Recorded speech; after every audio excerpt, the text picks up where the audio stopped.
싱가포르 해외법인을 이미 설립한 기업들과 이야기를 나눠보면 문제는 대부분 설립 단계에서 발생하지 않습니다. 싱가포르 법인 설립 절차는 비교적 명확하고 예상 범위 안에서 끝나는데요. 하지만 운영이 시작된 이후 현지 국가에 맞는 보고 체계, 자금 흐름, 세무 정합성에서 큰 차이가 벌어지죠. 결국 해외 진출을 시작할 때 법인들이 경계해야 하는 건 현지 사업을 위한 설립 이후의 구조입니다. 대부분의 기업은 법인 설립을 완료한 뒤 세무, 회계, 자금, 인력을 각 영역별로 분리하여 운영합니다. 그래서 초기 해외 법인의 매출이 발생하기 전까지는 문제가 드러나지 않습니다. 하지만 해외 매출이 일정 수준을 넘는 순간 구조적 충돌이 발생합니다. 해외 법인의 구조적인 문제는 크게 세 가지로 볼 수 있는데요. 첫 번째 충돌은 해외 법인과 기존 국내 법인 간의 세무회계 기준 불일치입니다. 현지 기준 재무제표와 한국 법인 간의 연결 기준 재무제표가 동일하지 않은 경우인데 이 차이를 사후 조정 방식으로 맞추기 시작하면 조정 과정이 반복되면서 누적되기 쉽습니다.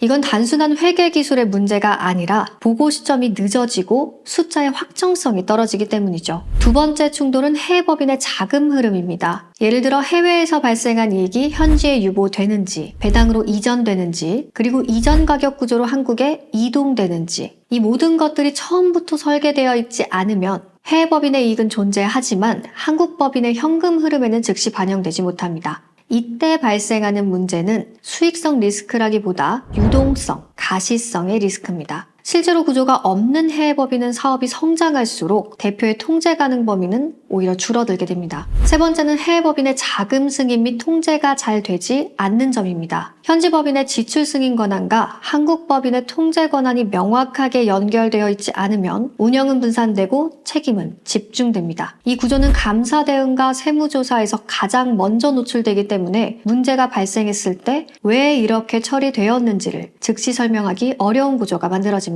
즉, 회사의 리스크가 점점 커진다는 의미입니다. 방금 말씀드린 세 가지는 해외로 진출하는 국내 법인들의 선택사항이 아닙니다. 해외 법인이 일정 규모 이상으로 성장하면 반드시 정리되어야 할 구조입니다. 그런데 단순 설립 구조에서는 이 요소들이 각각 다른 시점에 다른 기준으로 다른 외부 전문가에 의해 관리됩니다.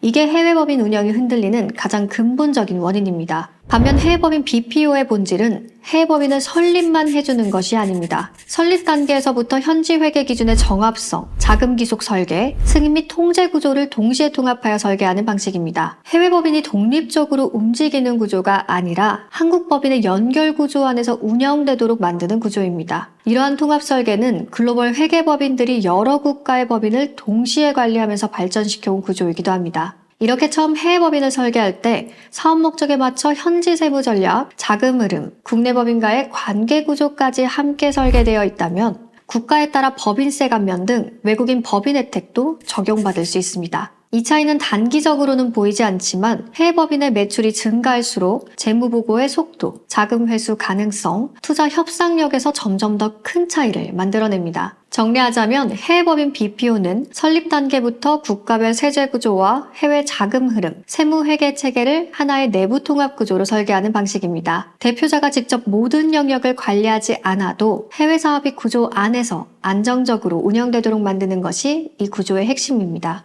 그렇다면 싱가포르로 해외 진출을 고려하는 대표님이라면 이런 질문을 스스로 던져보시기 바랍니다.